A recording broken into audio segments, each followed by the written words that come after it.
everyone, I am Anirudh Kumar Shukla and welcome to my YouTube channel IQ Study. Guys, today we are going to discuss about carb anions. जैसा कि मित्रों मैं बता चुका हूं कि हम लोग कार्बोकैटायन को बहुत अच्छे से डिस्कस किया विद एग्जांपल। अब हम लोग डिस्कस करने चल रहे हैं second topic name is carb anion. तो जैसे कि मैं आपको बता रहा हूं कि आज हम लोग डिस्कस करेंगे कार्ब एनायन, ठीक है। तो कार्ब एनायन को हम लोग बहुत अच्छे तरीके से गाइस डिस्कस करेंगे। अब तक हमने डिस्कस किया था कार्ब कैटायन के बारे में, ठीक है। तो कार्ब एनायन में मैं कुछ पहले बेसिक डिफिनीशन हम लोग जान लेते हैं। कार्ब एनायन की बेसिक डिफिनीशन क्या है, जैसे कि आपको दिख रहा है कार्ब एनायन में क्या नोट है। कार्ब एनायन ये हेडिंग है और इसमें कार्ब एनायन का मतलब क्या हुआ।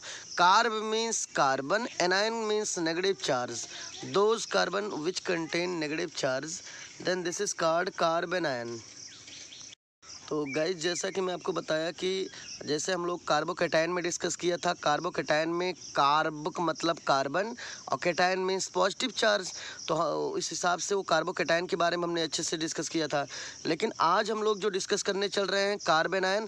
कार्ब मीन्स हुआ कार्बन और एनायन मीन्स नेगेटिव चार्ज वाला। तो ऐसा कोई ऑर्गेनिक आयन जो कार्बन के ऊपर नेगेटिव चार्ज रखता हो कहलाता है कार्ब एनायन।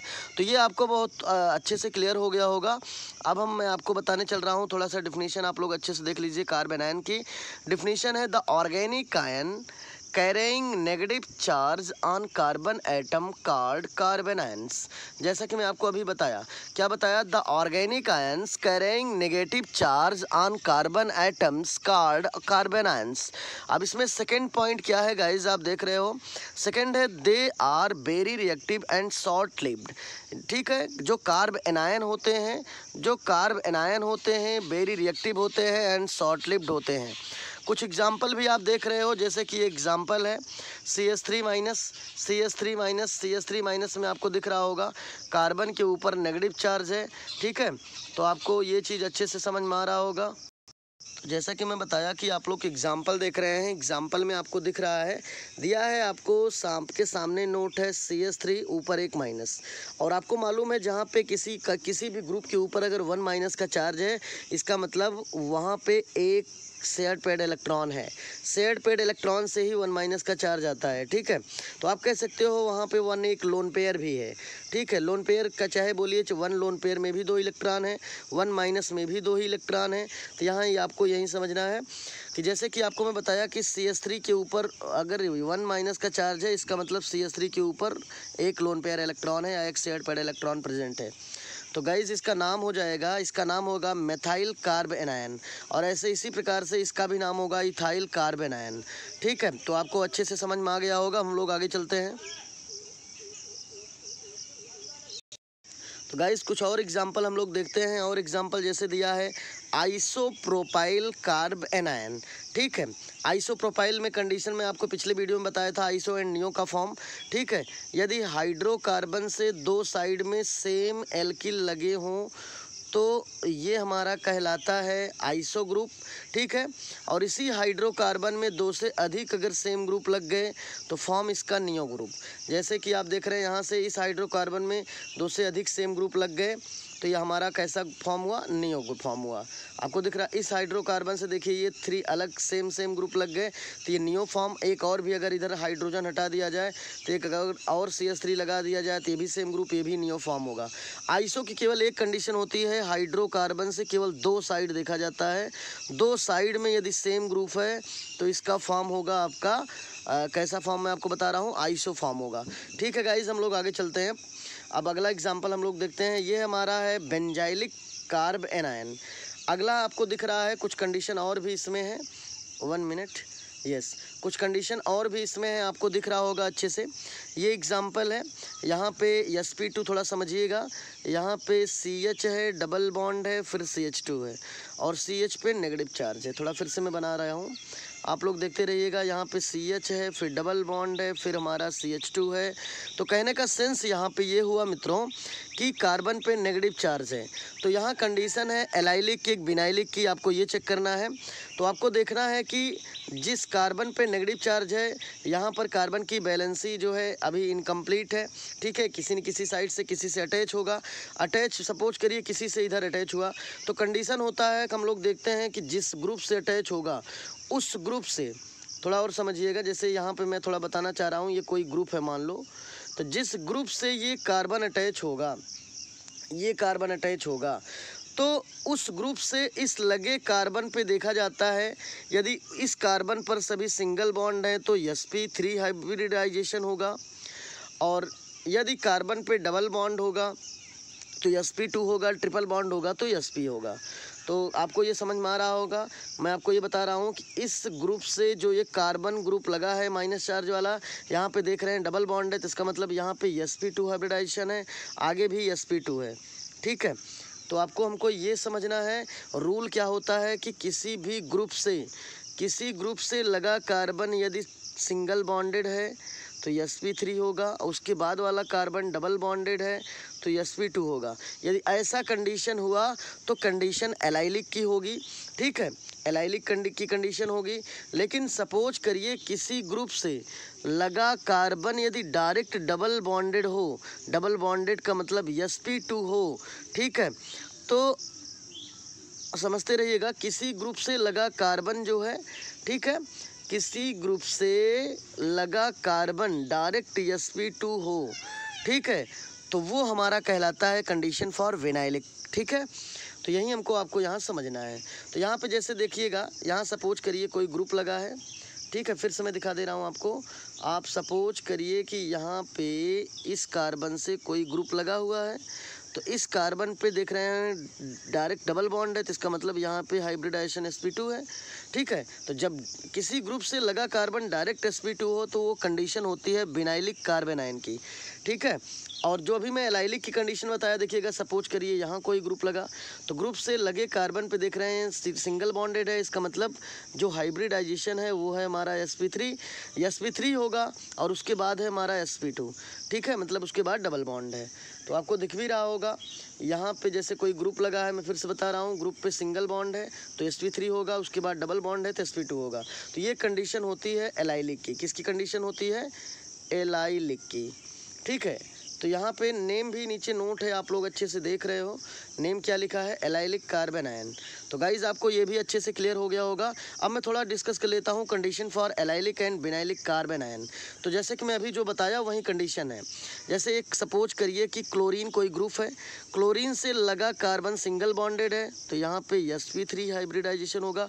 उसके बाद वाला जो कार्बन है देख रहे हैं डबल बॉन्डेड है, तो वहाँ पे sp2 होगा। यदि ऐसा कंडीशन है तो दिस कंडीशन फॉर एलाइलिक की कंडीशन होगी। विनाइलिक की कंडीशन में क्या होता है आप देख रहे हैं, सपोज करिए कोई ग्रुप लगा है, जैसे क्लोरीन कोई ग्रुप लगा है, क्लोरीन जो ग्रुप लगा है उससे लगा कार्बन डायरेक्ट डबल बॉन्डेड है, आपको दिख रहा है, तो डबल बॉन्डेड होगा तो हाइब्रिडाइजेशन भी हमारा sp2 होगा, ठीक है, और उसके बाद वाला कार्बन भी sp2 है, ठीक है। तो ये कंडीशन होता है हमारा विनाइलिक की। विनाइलिक की कंडीशन में होता है किसी भी, जैसे क्लोरीन कोई ग्रुप है, ग्रुप से लगा कार्बन डायरेक्ट डबल बॉन्डेड हो, इसका मतलब वहाँ पे sp2 होगा, तो यही कंडीशन कहलाती है हमारा विनाइलिक की, ठीक है। तो ये हमारा विनाइलिक की कंडीशन हो गई। तो कंडीशन मैं आपको अच्छे से समझा दिया गाइज। थोड़ा सा मैं एक दो एग्जांपल और आपको दिखा रहा हूँ इसी पे, एलाइलिक विनाइलिक पे, और भी एग्जांपल आप देख सकते हो। जैसे देखिएगा, सपोज करिए क्लोरीन कोई ग्रुप है, उससे लगा कार्बन यहाँ पर सिंगल बॉन्डेड है, इसका मतलब यहाँ पे sp3 है, और उसके बाद देख रहे हैं यहाँ पे डबल बॉन्डेड है, ठीक है। तो यहाँ पर इस पोजीशन पर यहाँ पे sp2 होगा। तो कंडीशन हो रही है कौन, देखिएगा, फिर से देख लीजिएगा जिससे और अच्छे समझ में आ जाए आपको। मैं कह रहा हूँ क्लोरीन कोई ग्रुप है, उससे लगा कार्बन यहाँ पर sp3 है, sp3 का मतलब सिंगल बॉन्डेड है, ठीक है, और उसके बाद वाला ये पोजीशन देख रहे हैं डबल बॉन्ड लगा है, डबल बॉन्ड का मतलब यहाँ पे sp2 है। तो किसी ग्रुप से लगा कार्बन यदि sp3 हो, उसके बाद sp2 हो, तो वो हमारा कंडीशन होता है एलाइलिक हैलाइड का या एलाइलिक ग्रुप का। तो ये हमारा एलाइलिक की कंडीशन का एग्जाम्पल है। विनाइलिक में आपको दिख रहा है किसी भी ग्रुप से लगा कार्बन, किसी ग्रुप से लगा कार्बन, ये कार्बन है, किसी भी, ये कोई ग्रुप है, बॉन्ड है, किसी भी ग्रुप से लगा कार्बन डायरेक्ट sp2 हो, तो कंडीशन विनाइलिक की हो जाती है। और आपको दिख भी रहा है ये कोई ग्रुप है, इससे लगा कार्बन डायरेक्ट डबल बॉन्डेड है, इसका मतलब sp2 है, तो this is condition for vinylic. तो गाइज आई होप ये आपको अच्छे से समझ में आ गया होगा। हम लोग आगे चलते हैं, ठीक है। और सभी बच्चों से रिक्वेस्ट है कि this is very important for class IIT and NEET. IIT और नीट के प्रिपरेशन वाले बच्चों के लिए ये वीडियो बहुत ही इम्पॉर्टेंट है, क्योंकि मैं ये वीडियो केवल आईआईटी और नीट के बच्चों के लिए स्पेशली बनाया हूँ, लेकिन this is very important for class 12th standard.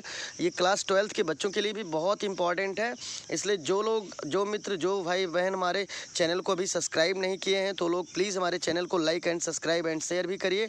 और सब्सक्राइब पहले आप करिए और बेल आइकन को प्रेस करिए, जिससे सारी वीडियोज़ की नोटिफिकेशन आपको मिलती रहे।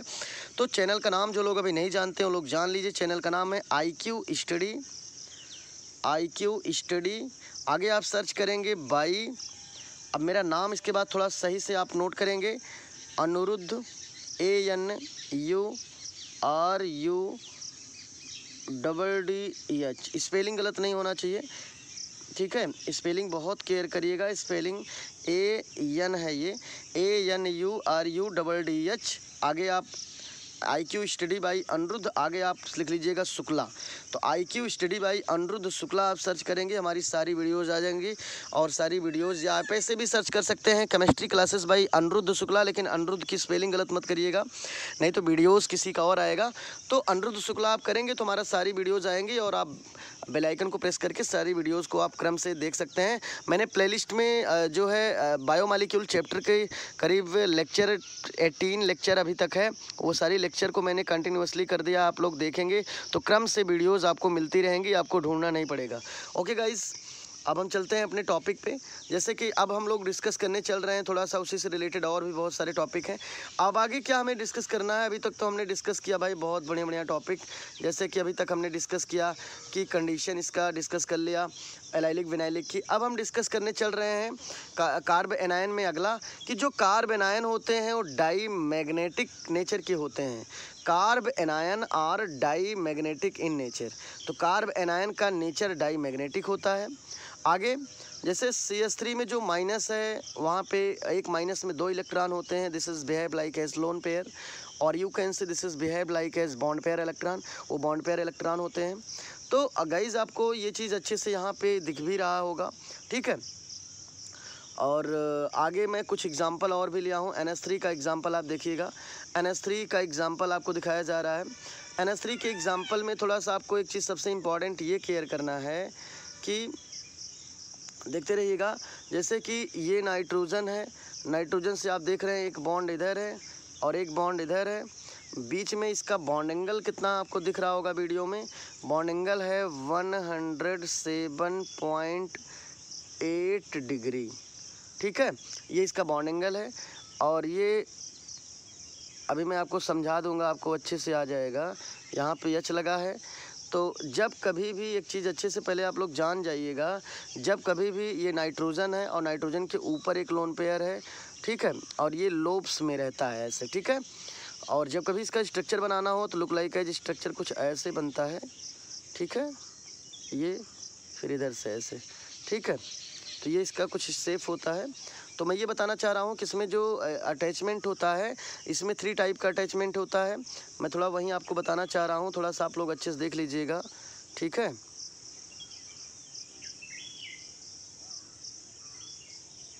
ये मैं थोड़ा समझाना चाह रहा हूँ इसके माध्यम से, आप लोग अच्छे से देखते रहिएगा।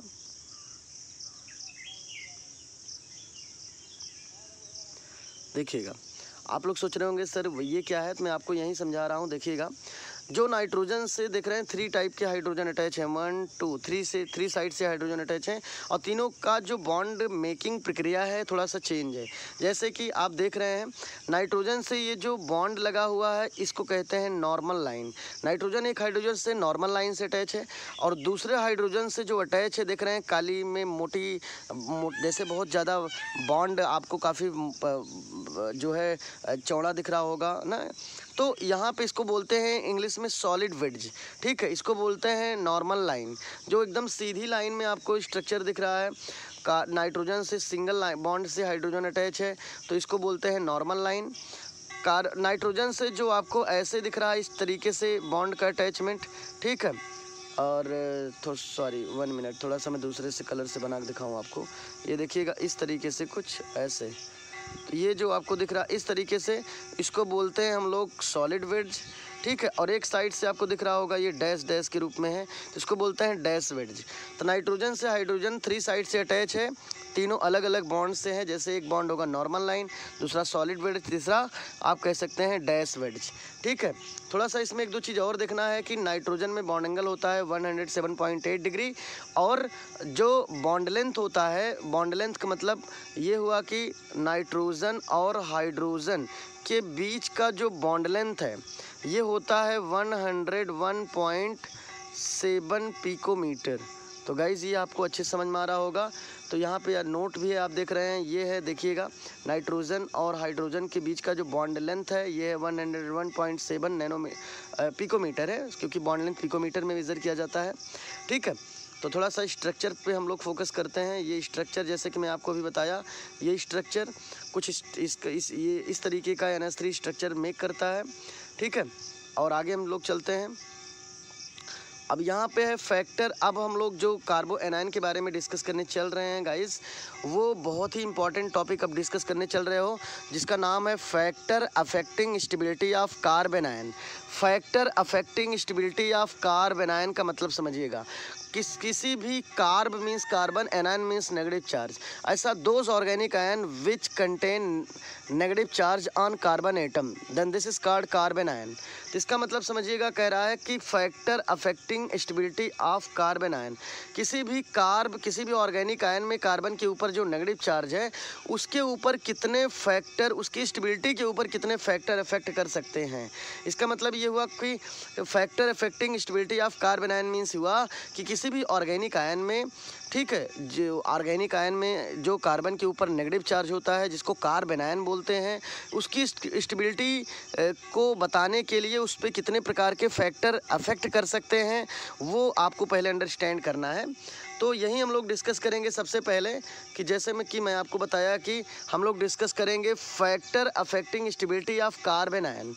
तो इसमें किसी भी कार्बन आयन के ऊपर मेनली 4 टाइप के फैक्टर अफेक्ट करते हैं। और जैसे हम लोग कार्बोकैटायन पढ़े थे, कार्बोकैटायन, तो कार्बोकैटायन पे मेनली 3 फैक्टर अफेक्ट किए थे। कौन कौन? Inductive effect, hyper conjugation, resonance effect. ठीक, केवल ये 3 फैक्टर उस पर इफेक्ट किए थे। कौन कौन?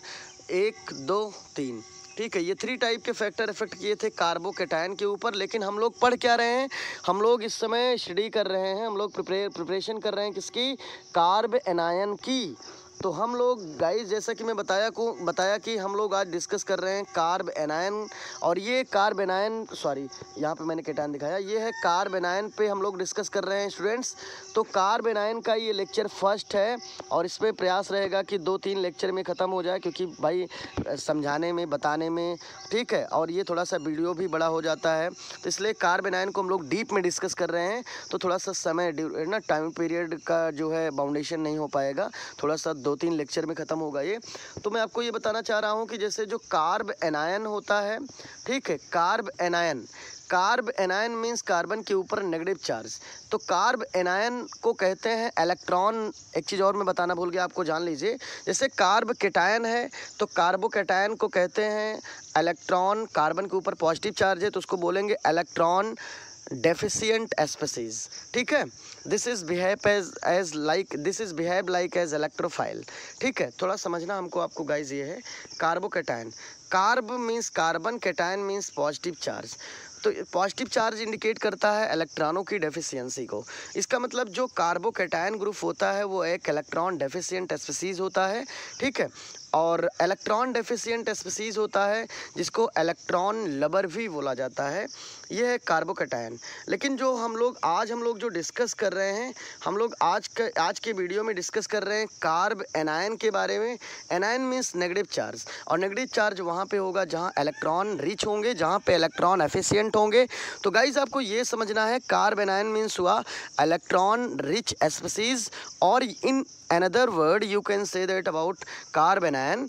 Carb anion is a group which are electron efficient species group, या और आप ऐसे भी कह सकते हैं carb anion is a electron efficient species, ठीक है। तो इलेक्ट्रॉन एफिशिएंट स्पीसीज होता है, और किसी भी कार्ब एनायन की स्टेबिलिटी बताने के लिए उस पर मेनली 4 फैक्टर अफेक्ट करते हैं। 4 फैक्टर, नंबर 1 अफेक्ट करेगा इंडक्टिव इफेक्ट, दूसरा हाइपर कॉन्जुगेशन जैसे कि आपको दिख रहा है, तीसरा है रेजोनेंस इफेक्ट और फोर्थ है इलेक्ट्रोनेगेटिविटी। तो गाइज आपको ये अच्छे से अब समझ में आ रहा होगा। हम लोग थोड़ा सा और आगे चलते हैं, ठीक है। हम लोग जैसे कि अभी तक हमने अच्छे से डिस्कस कर लिया। क्या डिस्कस किया देखिएगा, हमने डिस्कस किया factor affecting of carb anion. तो कार्ब एनायन पे कितने फैक्टर अफेक्ट करते हैं, तो आपको अच्छे से समझ में आ गया कि किसी भी कार्ब एनायन की स्टेबिलिटी बताने के लिए उस पर 4 फैक्टर अफेक्ट कर सकते हैं। कौन कौन? एक इंडक्टिव इफेक्ट कर सकता है, दूसरा हाइपर कॉन्जुगेशन कर सकता है, तीसरा रेजोनेंस इफेक्ट कर सकता है एंड फोर्थ इलेक्ट्रोनेगेटिविटी इफेक्ट कर सकती है, ठीक है। क्योंकि कार्बन के ऊपर नेगेटिव चार्ज है तो वो एक इलेक्ट्रोनेगेटिव एटम के रूप में भी बिहेव करेगा। और आगे अब हम लोग चलते हैं, थोड़ा सा देखते हैं अगला क्या। अब जैसे इसमें एक एक के बारे में हम लोग चलते हैं, डिस्कस करते हैं गाइस, जैसा कि आप देख रहे हो अच्छे से। तो इसमें हम लोग अब डिस्कस करेंगे। सबसे पहले नंबर पे जो है पहले नंबर पे है यूज ऑफ इंडक्टिव इफेक्ट, ठीक है। तो हम लोग इंडक्टिव इफेक्ट के बारे में पहले डिस्कस करेंगे। किसके बारे में? जैसे कि आपको हेडिंग, जैसे अभी देखिएगा हमने अभी लिखा factor affecting stability of carb anion. इसका मतलब हुआ कि कार्ब एनायन के ऊपर, कार्ब एनायन की स्टेबिलिटी बताने के लिए सबसे पहले फैक्टर कौन अफेक्ट करेगा? तो इंडक्टिव इफेक्ट करेगा। इसलिए सबसे पहले हम इंडक्टिव इफेक्ट का यूज ही चेक करेंगे, ठीक है। चेक करने से पहले थोड़ा सा हम इसकी कौन कितना डिग्री है इसको चेक कर लेते हैं। जैसे कार्बन के ऊपर 1- चार्ज है और किसी कार्बन के ऊपर जो यहाँ पे कार्बन के ऊपर 1- का चार्ज है, आप देख रहे हैं ये कार्बन के ऊपर जो 1- का चार्ज है ये किसी ग्रुप से और नहीं लगा है, इसलिए इसको हम कहेंगे सुपर 1 डिग्री कार्ब एनायन। कभी भी कार्बन के ऊपर जैसे कहीं पे भी अगर CH3- लिखा है तो इसे बोलेंगे सुपर 1 डिग्री कार्ब एनायन, या कहीं पर कार्बन के ऊपर प्लस लिखा है तो इसे बोलेंगे सुपर 1 डिग्री कार्बोकेटायन, ठीक है। तो क्या फिर से रिपीट करिए, कार्बन के ऊपर जैसे कि फिर से आप समझिए कहीं पर मेथाइल कार्बोकेटायन लिखा हुआ है तो मेथाइल कार्बोकेटायन को एक नाम से और जानते हैं सुपर 1 डिग्री कार्बोकेटायन। या कहीं पर आपको ऐसे दिख रहा है कि कार्ब एनायन है, मेथाइल कार्बो एनायन है, CH3 के ऊपर माइनस चार्ज है, तो आप इसको क्या बताएंगे? जब CH3 के ऊपर माइनस चार्ज होगा तो इसे बोलेंगे मेथाइल कार्ब एनायन, और एक नाम और है इसका सुपर 1 डिग्री कार्ब एनायन। तो आपको भूलना नहीं है, ठीक है। तो ये हमारा है सुपर 1 डिग्री और ये हमारा है 1 डिग्री कार्बोकेटायन, ठीक है। सुपर 1 डिग्री को, जैसे कि कुछ बच्चे कंफ्यूज ना हो, सुपर 1 डिग्री को आप एक नॉर्मल तरीके से 0 डिग्री कार्बोकेटायन भी कह सकते हो, और ये 1 डिग्री कार्बोकेटायन है। कैसे 1 डिग्री कार्बोकेटायन है आप देखिएगा, ये हमारा CH2 को हम थोड़ा ऐसे में बना रहा हूँ, ये देखिए एच इधर और एच एक ऊपर, ठीक है, और यहाँ पे माइनस चार्ज है, ठीक है, और एक साइड में लगा हुआ है CH3। तो हम कैसे चेक करते हैं कि कौन कितना डिग्री है? जिस यहाँ पे जैसे कार्बन है, कार्बन से जैसे सपोज कोई फंक्शनल ग्रुप लगा है या कोई इलेक्ट्रोनेगेटिव ग्रुप लगा है, तो इस ग्रुप से जो कार्बन ग्रुप लगा होगा, इस ग्रुप से लगा हुआ कार्बन से देखते हैं कितना एल्किल लगा है। जितना एल्किल उतना डिग्री। तो हाइड्रोजन दो हाइड्रोजन है तो 2 हाइड्रोजन तो एल्किल होते नहीं हैं, हाइड्रोजन कोई एल्किल ग्रुप है नहीं, इसलिए हाइड्रोजन को हम एक्सेप्ट कर देंगे। बचा हमारा CH3 एक एल्किल ग्रुप है। एल्किल का मतलब पहले समझ लो, जो गाइज ये नहीं समझ रहे हैं कि एल्किल क्या होता है, एल्किल ग्रुप हाइड्रोकार्बन से बना होता है, ठीक है। हाइड्रोकार्बन से बना ग्रुप एल्किल कहलाएगा।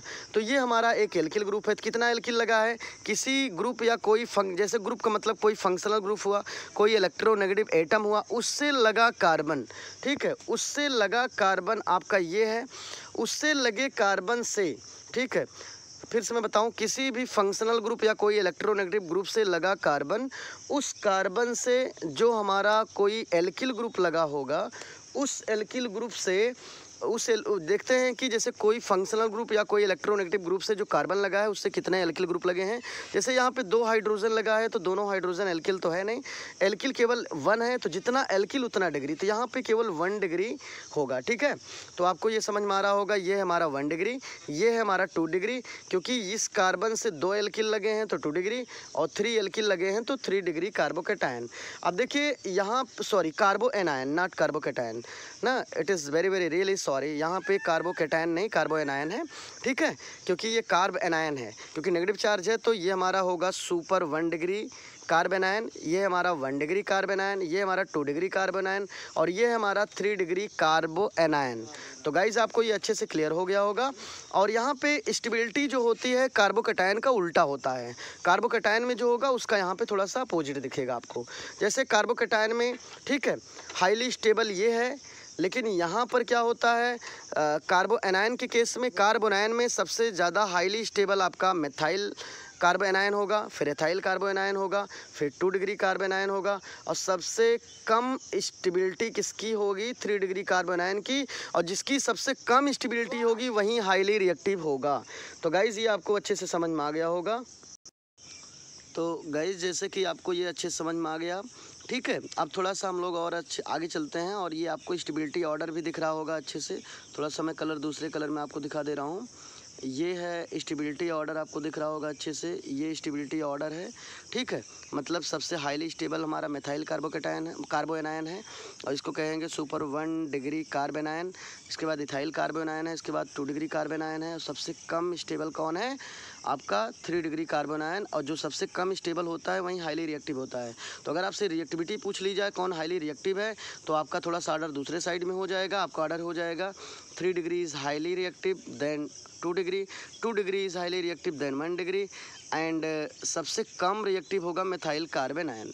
तो गाइज़ ये आपको अच्छे से समझ में आ गया होगा। थोड़ा सा हम लोग आगे चलते हैं। अब हम लोग डिस्कस करेंगे formation of carb anion. Carb anion का फॉर्मेशन कैसे होता है, ठीक है। तो आपको ये अच्छे से समझ में आना चाहिए।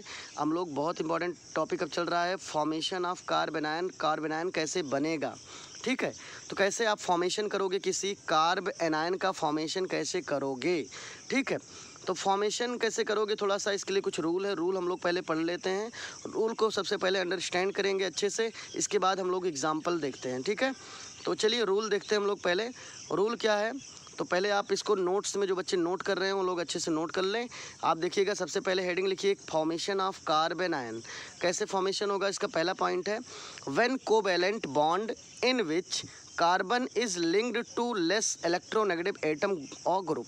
इसका मतलब क्या हुआ, बहुत सिंपल इसका मीन्स हुआ, कह रहा है कि when covalent bond, covalent means हुआ सिंगल बॉन्ड या डबल या ट्रिपल बॉन्ड, ठीक है, लेकिन यहाँ पे सिंगल बॉन्ड से ही मतलब है। कह रहा है कि व्हेन कोवैलेंट बॉन्ड, जब कोई कोवैलेंट बॉन्ड इन विच, जिसमें carbon is link to less electronegative atom और ग्रुप। इसका मतलब ये हुआ स्टूडेंट्स कि जब कोई कार्बन, ठीक है, जब कोई carbon covalent bond means single bond के द्वारा किसी लेस इलेक्ट्रोनेगेटिव एटम से अटैच हो, मतलब आपका ये है कि आपका ये कार्बन एटम, ये जो दिख रहा है ये कार्बन एटम, ये जिससे अटैच होगा ये वो इससे लेस इलेक्ट्रोनेगेटिव होगा। जैसे कि ये हाईली इलेक्ट्रोनेगेटिव होना चाहिए और ये लेस इलेक्ट्रोनेगेटिव ग्रुप होना चाहिए। तो आपको अच्छे से क्लेरिफाई हो गया होगा कि यहाँ पे कार्बन यहाँ पे जो कहने का सेंस है, कह रहा है व्हेन कोवैलेंट बॉन्ड, एक ऐसा कोवैलेंट बॉन्ड, ये सिंगल बॉन्ड को ही बात कर रहा है कोवैलेंट बॉन्ड। फिर से देखिए, मैं फिर समझा रहा हूँ, व्हेन कोवैलेंट बॉन्ड मतलब कोई सिंगल बॉन्ड इन विच, जिसमें कोई कार्बन एटम, ठीक है, जिसमें कोई कार्बन एटम इज लिंक्ड, मतलब ये जुड़ा होता है, लिंक्ड मीन्स जुड़ा है, किससे जुड़ा है देखिएगा, लेस इलेक्ट्रोनेगेटिव एटम, मतलब अपने से लेस इलेक्ट्रोनेगेटिव एटम। जैसे कार्बन से लेस कौन हो सकता है, हाइड्रोजन, ठीक है, तो उससे अटैच हुआ। तो अब यहाँ पर क्यों ऐसा कह रहा है ये भी समझिए, क्योंकि बनाना हमको है कार्ब एनायन, मतलब कार्बन के ऊपर नेगेटिव चार्ज लाना है। और कार्बन के ऊपर नेगेटिव चार्ज तभी आएगा जब कार्बन से जो ग्रुप अटैच होगा वो कार्बन से लेस इलेक्ट्रोनेगेटिव ग्रुप हो। जैसे कह रहा है when covalent bond mean single bond. अब इसमें कह रहा है कि when covalent bond in which carbon atom is linked to less electronegative atom और ग्रुप। चलो ठीक है, चलो इधर मैं CH3 लगा लिया। अब समझिएगा अच्छे से। अब यहाँ मैं आपको ये बताना चाह रहा हूँ, जो ये कह रहा है उसको समझिए। कह रहा है जब कोई कार्बन एटम किसी कोवैलेंट बॉन्ड के द्वारा किसी दूसरे लेस इलेक्ट्रोनेगेटिव एटम से अटैच हो तो वहाँ पर कार्ब एनायन का फॉर्मेशन होगा। कैसे होगा देखिएगा, पीरियोडिक टेबल में when we move from left to right, periodic table में जब हम लेफ़्ट टू राइट जाते हैं तो एलिमेंट की इलेक्ट्रोनेगेटिविटी इंक्रीज़ कर जाती है। तो यहाँ पे समझना है कि हाइड्रोजन पहले आता है और कार्बन बाद में आएगा। जब कार्बन बाद में आएगा तो हाइड्रोजन से ज़्यादा इलेक्ट्रोनेगेटिव होगा हमारा ये कार्बन, ठीक है। तो कार्बन ज़्यादा इलेक्ट्रोनेगेटिव होगा और ऐसे कंडीशन में यहाँ पे दो आपको दिख रहा होगा शेयर्ड पेड इलेक्ट्रॉन, एक इलेक्ट्रॉन इस हाइड्रोजन का है, एक इलेक्ट्रॉन इस कार्बन का है। तो ये दोनों शेयर्ड पेड इलेक्ट्रॉन को अपनी साइड में कौन अट्रैक्ट कर लेगा? कार्बन। और जब अट्रैक्ट करेगा तो अगले स्टेप में क्या होगा कि कार्बन जैसे ये दोनों शेयर्ड पेड इलेक्ट्रॉन अट्रैक्ट किया करेगा, ये दोनों शेयर्ड पेड इलेक्ट्रॉन जैसे ही अपने साइड में कार्बन अट्रैक्ट करेगा वैसे कार्बन के ऊपर नेगेटिव चार्ज आएगा और हाइड्रोजन के ऊपर पॉजिटिव चार्ज आएगा और तुरंत फॉर्मेशन कर देगा आपका कार्बो एनायन की, ठीक है। तो यही चीज़ आपको समझना था। दूसरा में क्या बता रहा है कि the bond is breakup by heterolytic cleavage. कह रहा है कि इसमें जो बॉन्ड की ब्रेकिंग होगी ये हेट्रोलिटिक क्लीवेज के द्वारा होगी। हेट्रोलिटिक क्लीवेज का मतलब क्या हुआ? तो हेट्रोलिटिक क्लीवेज का मतलब क्या हुआ आप लोग समझिएगा। हेट्रोलिटिक क्लीवेज का मतलब होता है कि देखिए हेट्रोलिटिक क्लीवेज बोलो चाहे देखो मैंने बताया है कि फिशन और क्लीवेज दोनों एक ही चीज़ है। फिशन मीन्स टूटना, क्लीवेज मीन्स टूटना। फिशन लिखिए चाहे क्लीवेज लिखिए, चाहे आप लिखो हेट्रोलिटिक फिशन चाहे लिखो हेट्रोलिटिक क्लीवेज, ठीक है। तो जो क्लीवेज होता है, क्लीवेज मीन्स बॉन्ड का टूटना। तो बॉन्ड का टूटना मेनली टू टाइप से होता है, एक होता है होमोलिटिक क्लीवेज, एक होता है हेट्रोलिटिक क्लीवेज। होमोलिटिक क्लीवेज में बॉन्ड की ब्रेकिंग जो होती है वो बाई फ्री रेडिकल के द्वारा होती है। जैसे कि हाइड्रोजन सिंगल बॉन्ड क्लोरीन है तो क्लोरीन अपना इलेक्ट्रॉन लेके अलग, हाइड्रोजन अपना इलेक्ट्रॉन लेके अलग, बाद में इसका स्ट्रक्चर लुक लाइक है कुछ ऐसे बनेगा, H free radical plus Cl free radical, तो होगा hydrogen free radical, chlorine free radical. और इस टाइप की ब्रेकिंग, और जब कोई भी एटम कोई भी एलिमेंट, ये देखिए हाइड्रोजन फ्री रेडिकल और ये क्लोरीन फ्री रेडिकल, जब कभी भी कोई भी एलिमेंट फ्री रेडिकल, कोई भी कंपाउंड फ्री रेडिकल फॉर्म में ब्रेक होता है तो वहाँ पर ब्रेकिंग के बाद उस एटम के ऊपर कोई चार्ज नहीं आता है, केवल वहीं फ्री रेडिकल मीन्स एक इलेक्ट्रॉन चला जाता है, ठीक है। तो वो न्यूट्रल फॉर्म में ही रहता है, ठीक है। तो इस जो होमोलिटिक फिशन होता है ये एक इसमें कोई चार्ज नहीं आता है, मतलब ऐसा ब्रेकिंग जिसमें कोई चार्ज ना हो और कंपाउंड के ब्रेक होने के बाद जो एलिमेंट है वो अपने न्यूट्रल फॉर्म में हो जाते हैं, ठीक है। मीडियम उनका इलेक्ट्रोफाइल मीडियम ही रहता है लेकिन वो जो है न्यूट्रल फॉर्म में हो जाते हैं जी, ठीक है। तो यही आपको समझना है यहाँ पे। तो मैं आपको ये बताना चाह रहा हूँ कि अच्छे से आप समझिए, ठीक है। तो होमोलिटिक जो क्लीवेज है, होमोलिटिक फिशन है, ये एक free radical breaking, free radical form में ब्रेकिंग होता है, ठीक है, और जिसमें एलिमेंट के ऊपर कोई चार्ज नहीं आता है और वह एलिमेंट न्यूट्रल फॉर्म में होता है। दूसरा जो हेट्रोलिटिक क्लीवेज होता है, हेट्रोलिटिक क्लीवेज में क्या है, जैसे यह हाइड्रोजन सिंगल बॉन्ड क्लोरीन है तो देखा जाता है कि इसमें दोनों में हाईली इलेक्ट्रोनेगेटिव कौन है, तो chlorine is most electronegative comparison to hydrogen, so which gain to shared paired electron. तो कहने का मतलब ये हुआ कि क्लोरीन एक हाईली इलेक्ट्रोनेगेटिव एटम है जिसकी वजह से ये दोनों शेयर्ड पेड इलेक्ट्रॉन को क्या कर लेगा, ये दोनों शेयर्ड पेड इलेक्ट्रॉन को गेन करेगा और जैसे गेन करने के बाद यहाँ पर बनेगा H प्लस प्लस Cl-। इसका मतलब क्लोरीन आयन और हाइड्रोजन आयन। तो समझने की बात क्या है कि कोई भी कंपाउंड यदि फ्री रेडिकल फॉर्म में ब्रेक होगा तो होमोलिटिक क्लीवेज होगा और आयनिक फॉर्म में ब्रेक होगा तो हेट्रोलिटिक क्लीवेज होगा। तो कार्बोकैटायन हो चाहे कार्बो एनायन हो, जैसे मैं समझा रहा हूँ, कार्बोकैटायन की बात करेगा तो प्लस चार्ज होगा और कार्बो एनायन की बात करेगा तो माइनस चार्ज होगा। तो कार्बोकैटायन की ब्रेकिंग हो चाहे कार्बो एनायन की ब्रेकिंग हो, दोनों ब्रेकिंग में चार्ज आता है, आयन आते हैं।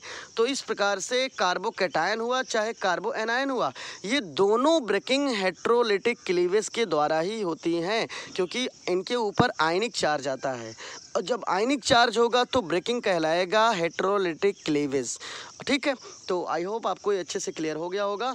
तो क्या ये कह रहा है आगे देखिएगा, तीसरा पॉइंट क्या है, दूसरा पॉइंट समझ में आ गया, the bond is breakup by heterolytic cleavage, क्योंकि प्लस माइनस का चार्ज आता है तो हेट्रोलिटिक क्लीवेज ही होगा।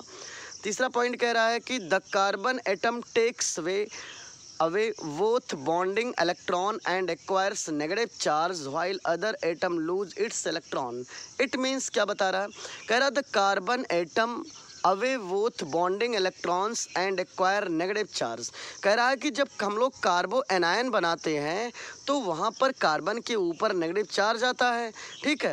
और नेगेटिव चार्ज ये बताता है कि जहाँ से, जैसे कि मैं समझा रहा हूँ, आप लोग एग्जांपल देख लो, जैसे कि ये CH3 है और इससे एक हाइड्रोजन लगा है तो मैं भी बताया कि यहाँ पर carbon is more electronegative comparison to hydrogen, तो ये दोनों shared paired electron carbon gain करेगा और गेन करके बनाएगा CH3 और इसके ऊपर एक माइनस प्लस H प्लस, ठीक है, ये बनाएगा। तो आप देखिएगा यहाँ पे, देखो मैंने इरेज कर दिया, सॉरी, फिर से देख लो, ये है CH3, साइड में एक H है, देखिएगा यहाँ पर ये समझना है कि carbon is more electronegative comparison to hydrogen, इसलिए दोनों shared paired electron carbon gain कर लेगा और ठीक है, हाइड्रोजन यहाँ पे इलेक्ट्रॉन लूज करेगा, क्योंकि यहाँ पे दो इलेक्ट्रॉन है, दोनों इलेक्ट्रॉन किसका किसका है थोड़ा देखिएगा, एक इलेक्ट्रॉन तो हाइड्रोजन का है, एक इलेक्ट्रॉन कार्बन का है, तो दोनों इलेक्ट्रॉन कार्बन गेन करेगा। इसका मतलब ये हुआ कि कार्बन दोनों इलेक्ट्रॉन गेन कर रहा है, तो यहाँ पर हाइड्रोजन इलेक्ट्रॉन लूज करने की टेंडेंसी रखता है और कार्बन इलेक्ट्रॉन को गेन करने की टेंडेंसी रखता है। तो जो इलेक्ट्रॉन गेन करेगा वहाँ पर इलेक्ट्रॉन ज़्यादा होंगे, इसलिए जिसके ऊपर, अब देखिएगा अगले स्टेप में होता क्या है, कार्बन के ऊपर नेगेटिव चार्ज आता है, ठीक है, और हाइड्रोजन के ऊपर यहाँ पे पॉजिटिव चार्ज आता है। तो मतलब इसका ये हुआ कि यहाँ पर हाइड्रोजन का भी इलेक्ट्रॉन कार्बन ने गेन कर लिया, इसलिए कार्बन यहाँ पे टोटल इलेक्ट्रॉन कितने हो गए आप देखिए अच्छे से, इलेक्ट्रॉन देखिए, एक इलेक्ट्रॉन कार्बन का एक हाइड्रोजन का, टोटल हमारे पास 2 इलेक्ट्रॉन हो गए, ठीक है। तो इसीलिए एक माइनस में 2 इलेक्ट्रॉन, और यहाँ पर इलेक्ट्रॉन डेफिशिएंट नहीं, ये इलेक्ट्रॉन एफिशिएंट ग्रुप हुआ। क्यों? क्योंकि कार्बन इलेक्ट्रॉन गेन किया। भाई कैसे गेन किया, एक तो कार्बन का था, एक हाइड्रोजन का था, तो कार्बन अपना तो इलेक्ट्रॉन गेन ही किया, साथ में हाइड्रोजन का भी इलेक्ट्रॉन गेन कर लिया, इसलिए इलेक्ट्रॉन एक ज़्यादा गेन कर लिया। इसलिए यहाँ पर जो CH3 माइनस है, this is electron efficient species, it is also called electron rich species, ठीक है। और यहाँ पर हाइड्रोजन ने अपने ही इलेक्ट्रॉन को दे दिया, मतलब हाइड्रोजन अपने ही इलेक्ट्रॉन को लूज़ कर दिया। यहाँ पर हाइड्रोजन इलेक्ट्रॉन लूज़ करता है, इसलिए लूज़ मतलब निकाल रहा है, यहाँ पर हाइड्रोजन इलेक्ट्रॉन डोनेट कर रहा है, हाइड्रोजन इलेक्ट्रॉन को लूज़ कर दे रहा है और गेन कर रहा है कार्बन, ठीक है। तो कार्बन गेन कर रहा है, इसलिए कार्बन कहलाता है electron efficient species, it is also called electron rich species. और हाइड्रोजन इलेक्ट्रॉन लूज़ करता है, इसलिए हाइड्रोजन कहलाता है इलेक्ट्रॉन कहलाता, हाइड्रोजन कहलाता है इलेक्ट्रॉन डेफिशिएंट स्पीसीज, ठीक है। तो गाइज आपको, आई होप आपको ये अच्छे से क्लियर हो गया होगा। तो यहाँ तक आपको बहुत अच्छे से क्लियर हुआ। वैसे वीडियो बहुत ज़्यादा बड़ा हो रहा, मैं 1-2 एग्जांपल देख के आपको हम लोग आगे चलते हैं। एग्जांपल एक बार आप अच्छे से और देख लीजिए। एग्जांपल जैसे यहाँ पे कुछ एग्जांपल दे रहा है, ये देखिएगा एग्जांपल यहाँ पे कार्बन है, कार्बन 3 साइड से किसी से अटैच है और एक ग्रुप वाई से अटैच है, तो वाई से ज़्यादा इलेक्ट्रोनेगेटिव यहाँ कार्बन है, इसलिए carbon shared paired electron gain करके कार्बन के ऊपर माइनस चार्ज और वाई के ऊपर positive charge. This is behave like as nucleophile, this is behave like as electrophile, ठीक है। और फिशन होता है हेटेरोलिटिक क्लीवेज। यहाँ पे आगे थोड़ा सा एक एग्जांपल और है, आप उसको भी देख लीजिए। यहाँ पर OH ग्रुप है, OH के ऊपर माइनस है, ठीक है, और ये एक ग्रुप लगा है, यहाँ पे CHO ग्रुप है, यहाँ पर देखिएगा CH2 में सिंगल बॉन्ड हाइड्रोजन है, ठीक है। तो यहाँ पर carbon is more electronegative than hydrogen, इसलिए दोनों shared paired electron carbon gain किया और कार्बन के ऊपर माइनस चार्ज, हाइड्रोजन के ऊपर पॉजिटिव चार्ज, ठीक है। और जैसे ही एक हाइड्रोजन के ऊपर यहाँ पे पॉजिटिव चार्ज आता है, आप देखते रहिएगा, जैसे हाइड्रोजन के ऊपर पॉजिटिव चार्ज आएगा और यहाँ पर ऑक्सीजन OH माइनस के ऊपर नेगेटिव चार्ज है, OH minus this is behave like as nucleophile, ठीक है, और ये तुरंत इलेक्ट्रोफाइल को अपनी साइड में अट्रैक्ट करके वाटर बना देगा, ठीक है, और यहाँ पर एक कार्ब एनायन का फॉर्मेशन हो जाएगा। तो इस प्रकार से हमने कार्बो एनायन का फॉर्मेशन देख लिया। एक छोटा सा एग्जांपल और आपको दिख रहा है, नीचे देख लीजिएगा, ठीक है, और आगे का टॉपिक हम नेक्स्ट लेक्चर में डिस्कस करेंगे। ये एग्जांपल देखिएगा, यहाँ पे NH2 के ऊपर माइनस है, इसका मतलब this is behave like as nucleophile, ठीक है, और यहाँ पर आपको दिख रहा है CH है, बीच में ट्रिपल बॉन्ड है, फिर C है, सिंगल बॉन्ड H है, समझिएगा। यहाँ पर carbon is more electronegative comparison to hydrogen, तो यहाँ पे कार्बन दोनों शेयर्ड पेड इलेक्ट्रॉन गेन करेगा, यहाँ पे कार्बन पे माइनस, हाइड्रोजन पे पॉजिटिव चार्ज, और this is behave like as nucleophile, ये इलेक्ट्रोफाइल को अपनी साइड में गेन कर लेगा, गेन करके बना देगा अमोनिया, जैसे कि आपको दिख रहा होगा, ये NH2 हाइड्रोजन को गेन करके बनाएगा अमोनिया, ठीक है, और बचेगा हमारा केवल इतना, ये आपको दिख रहा है। तो this is behave like as carb anion, और यही कार्ब एनायन का फॉर्मेशन भी हो जाता है। तो गाइज़ आई होप आपको ये बहुत अच्छे से वीडियो समझ में आया होगा, और ये लेक्चर फर्स्ट है, ये कार्ब एनायन के ऊपर लेक्चर फर्स्ट है। तो लास्ट में आपसे कहते जा रहा हूँ मैं कि I humbly request for all of you, please जितना ज़्यादा से ज़्यादा हो सके वीडियो को शेयर करिए, सब्सक्राइब करिए और लाइक करिए और कमेंट भी करिए वीडियो आपको कैसा लगा। So okay, thank you for watching my video. Okay, good luck for all of you.